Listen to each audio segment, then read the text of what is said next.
जब माता पार्वती जब जन्म ले लें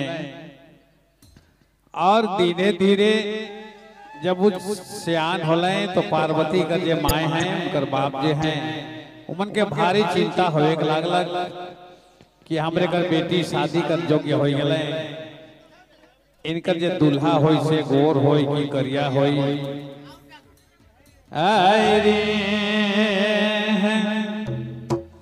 और बात भी सही है,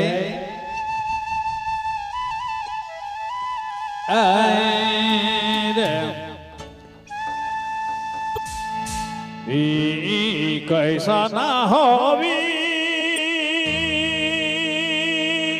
गौरा के दुल्हावा ना गोई रे,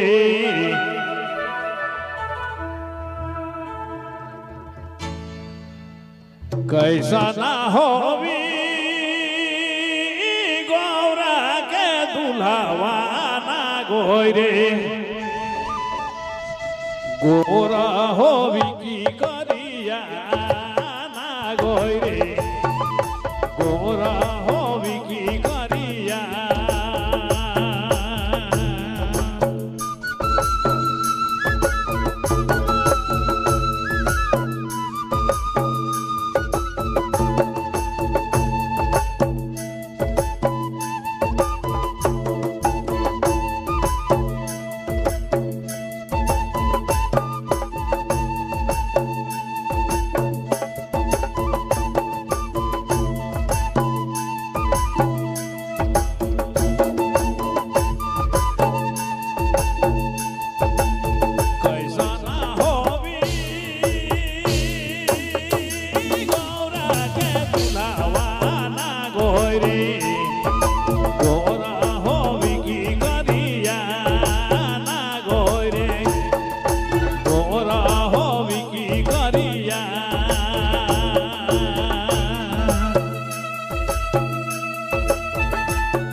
आज चूंकि शिवरात्रि है और शिवरात्रि में हरि दया शिव ही शंभु गाना करा ही सिंगारा जाटा मुकुटा यही मारो सवारा कंगन भूषण पहिरे बेआला ताना विभूति पटके हरि छाला ताना विभूति पटके हरि छाला। शिव जी कर बरात जाय कर तैयारी करे लागल है उनकर जायत गोतिया मन हरि दया हरि भांग धतूर खाए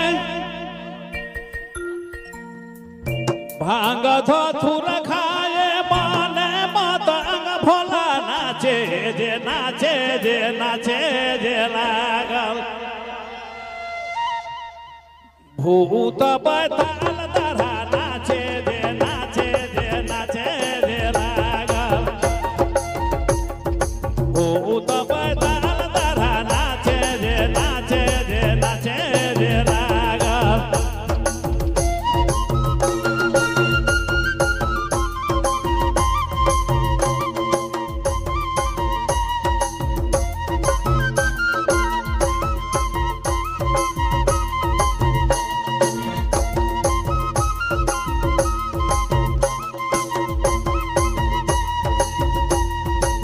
भांग धतूर खाए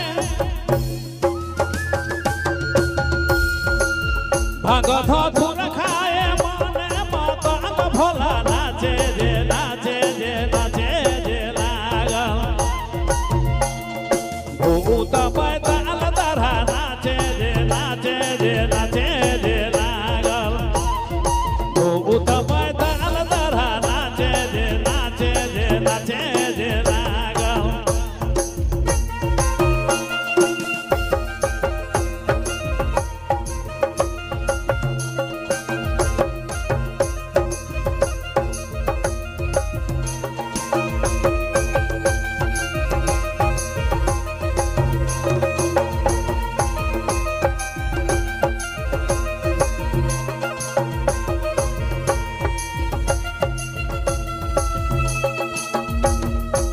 बम बम भोला के हाथे बम बम भोला के हाथे डम डम डमरुआ बाजे जे बाजे जे बाजे जे लागल ओ उत बैताल दरा नाचे जे नाचे जे नाचे जे लागल ओ उत बैताल दरा नाचे जे नाचे जे नाचे जे लागल।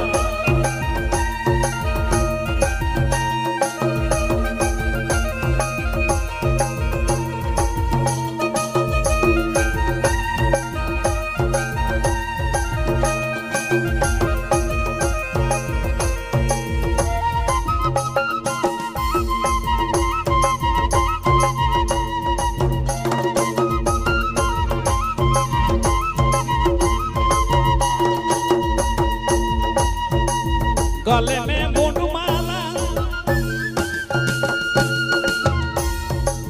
गले में मुंडमाला काने कुंडल भला डोले जे डोले जे डोले जे